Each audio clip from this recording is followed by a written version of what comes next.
प्रश्नोत्तरी। गुरुवर नमोस्तु। जैन समाज की बच्चियों को लव जिहाद जैसी कुरीतियों से बचाने के लिए क्या करना चाहिए?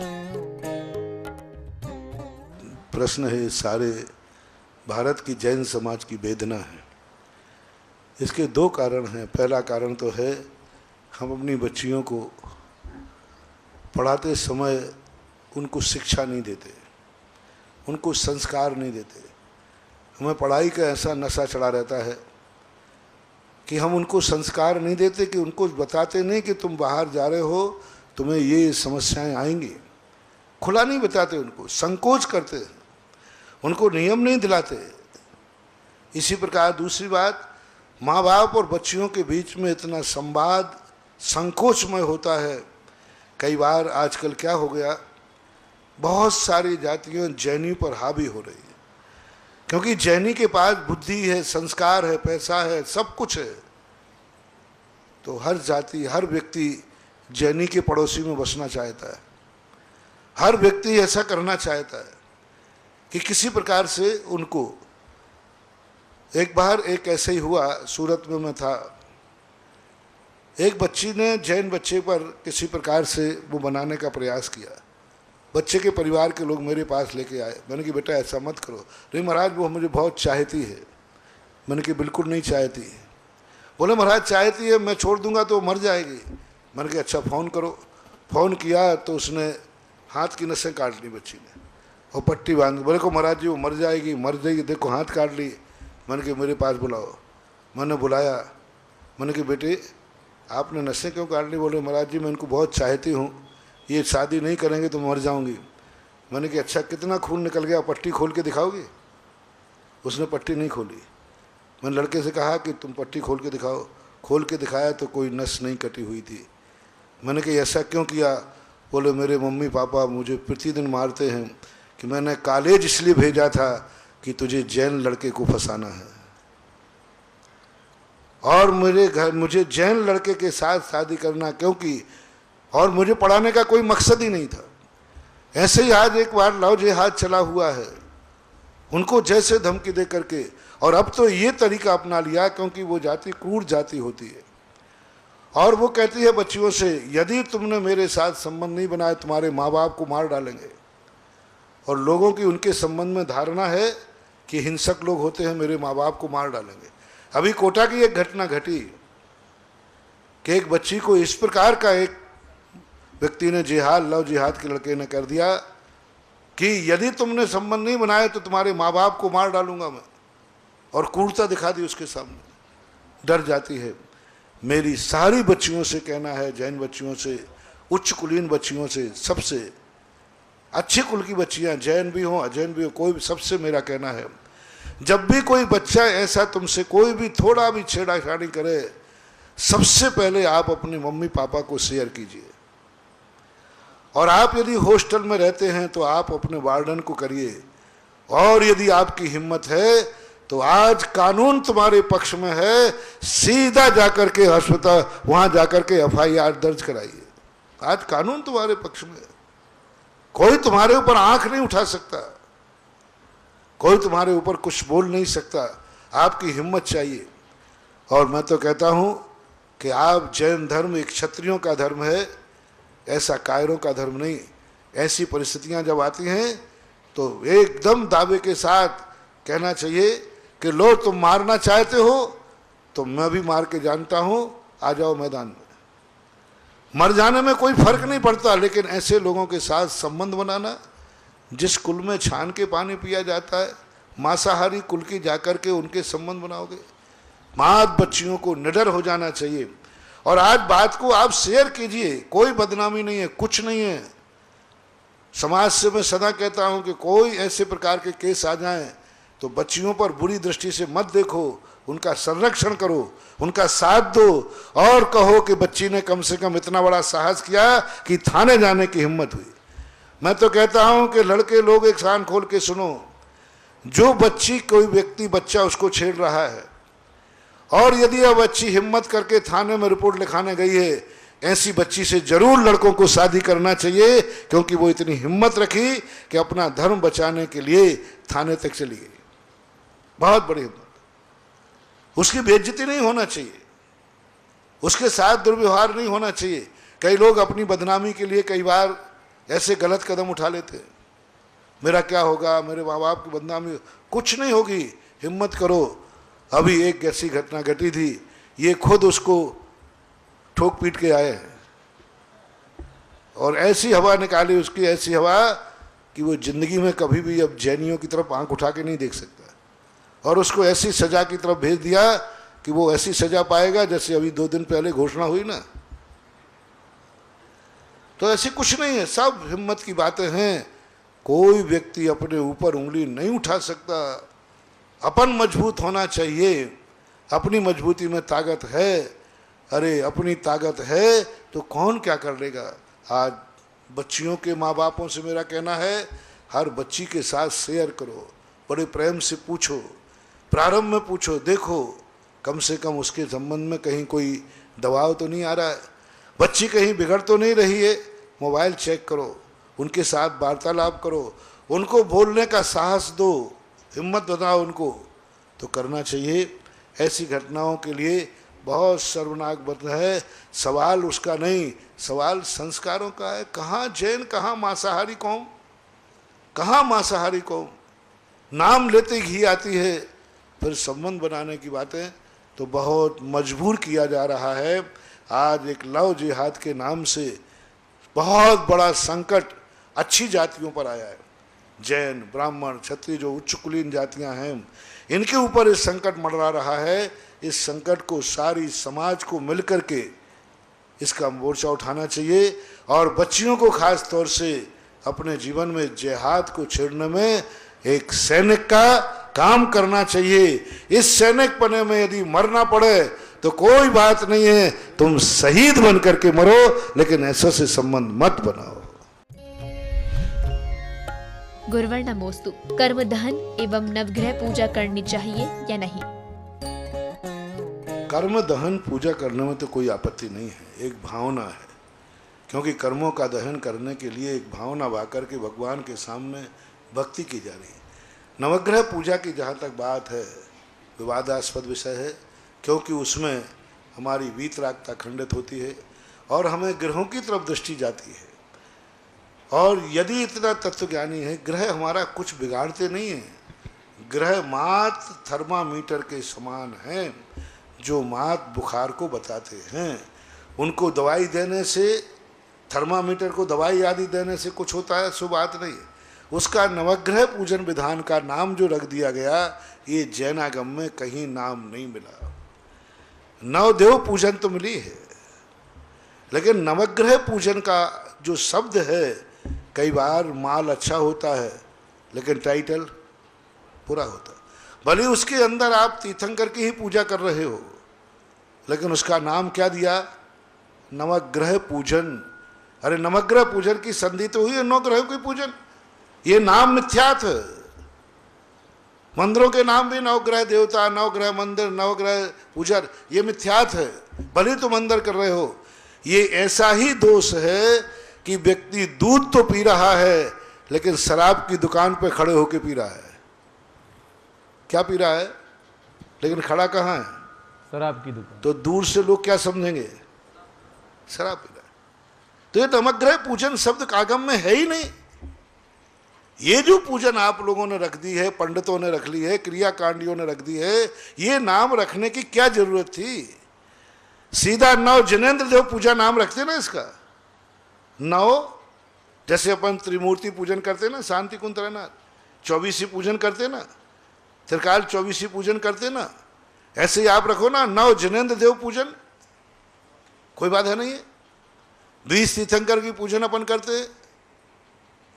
तो नाम कभी कभी नाम इतना खतरनाक रख देते हैं, इसलिए नवग्रह पूजन के नाम से पूजन करता है तो महान मिथ्यात्व है और उसे मिथ्यात्व का दोष आएगा।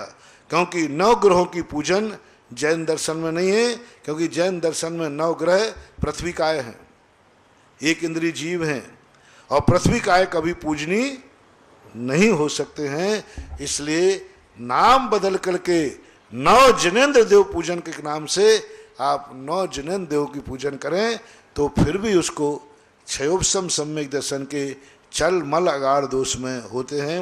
यदि आप नवग्रह के नाम से पूजा करते हैं, बलि जिनेंद्र देव की पूजा कर रहे हैं, तो भी आपको मिथ्यात्व का दोष ऐसे ही आएगा जैसे शराब की दुकान पर खड़े होकर दूध पीने वाले को आता है। गुरुवर नमोस्तु।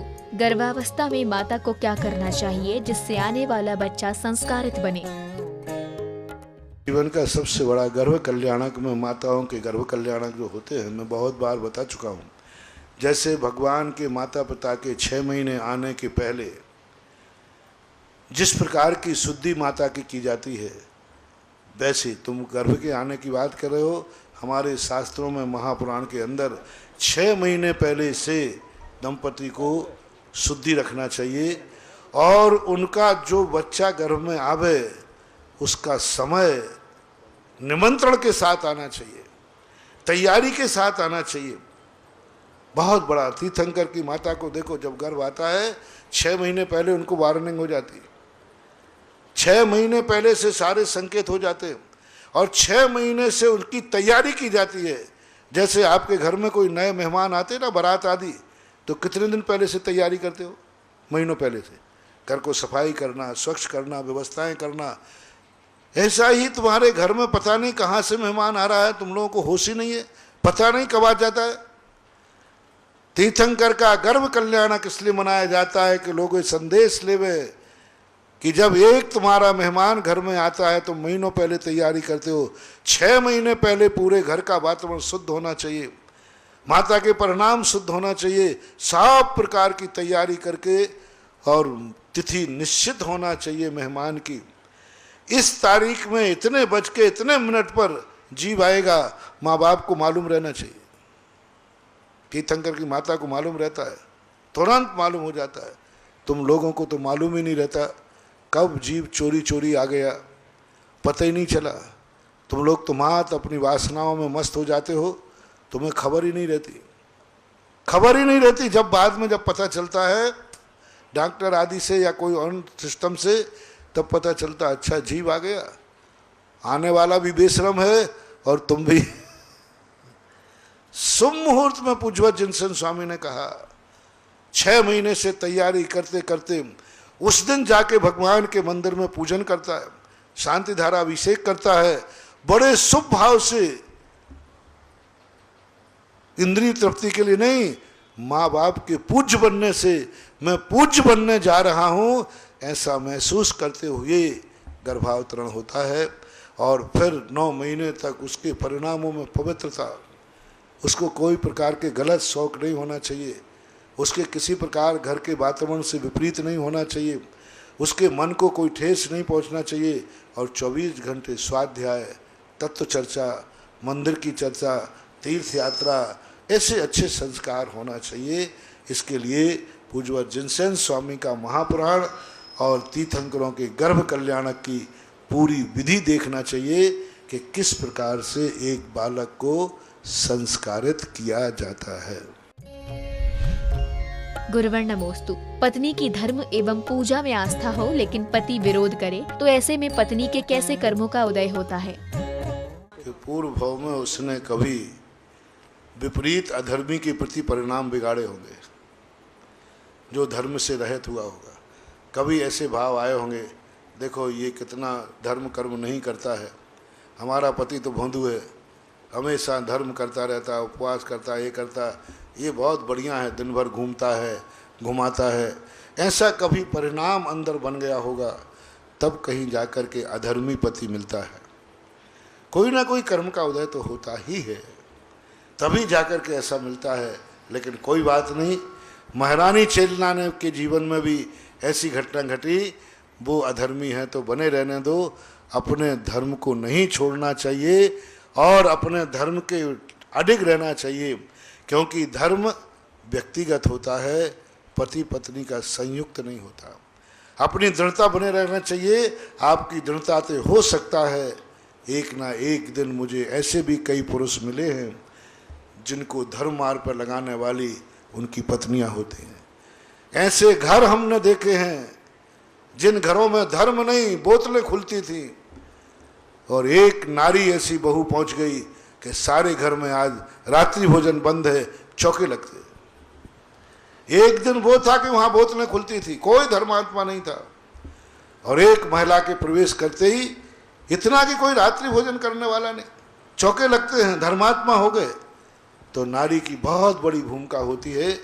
महारानी चेलना जैसा आप अपने जीवन को ऐसा ढालिए, ऐसा प्रयास कीजिए कि सारा घर एक दिन आपको पत्नी ही नहीं, बहू ही नहीं, गर्व से कहे हमारे घर को धर्म मार्ग में लगाने वाली यह नारी है, ये हमारे घर की गुरु है।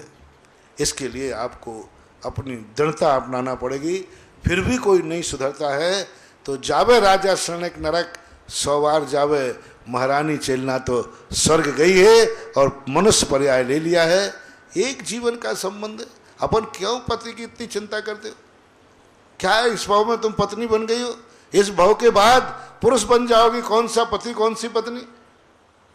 स्त्री पर्याय में स्त्री पर्याय को ज्यादा अनुरागित नहीं होना चाहिए। लेना देना क्या है? आज मैं स्त्री हूं, कल पुरुष बन जाऊंगी, अब इनसे हमारा क्या लेना देना? सीता प्रतीन्द्र बन गई, सुलोचना, चेलना आदि ये सब देव बन चुकी हैं। अब राजा शनक नरक गया तो जावे क्या करें हम उसके लिए?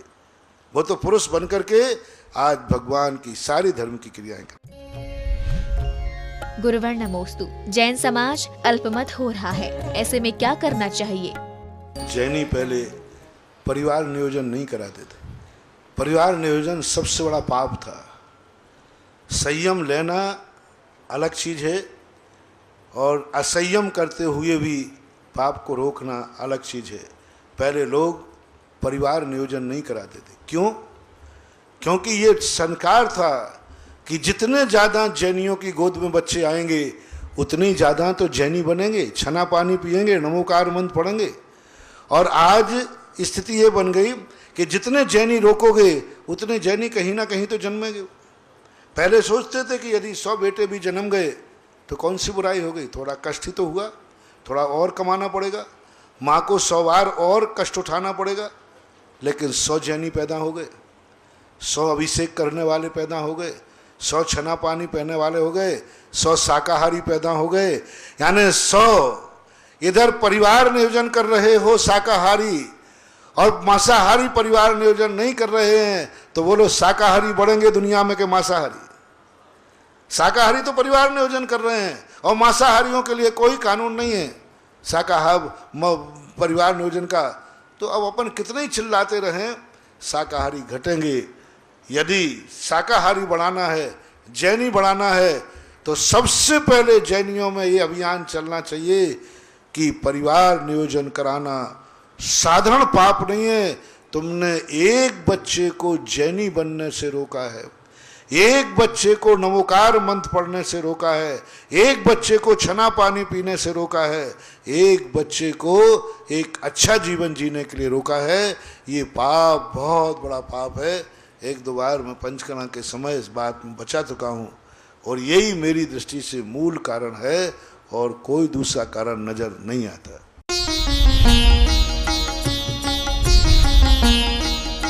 सुधा प्रश्नोत्तरी।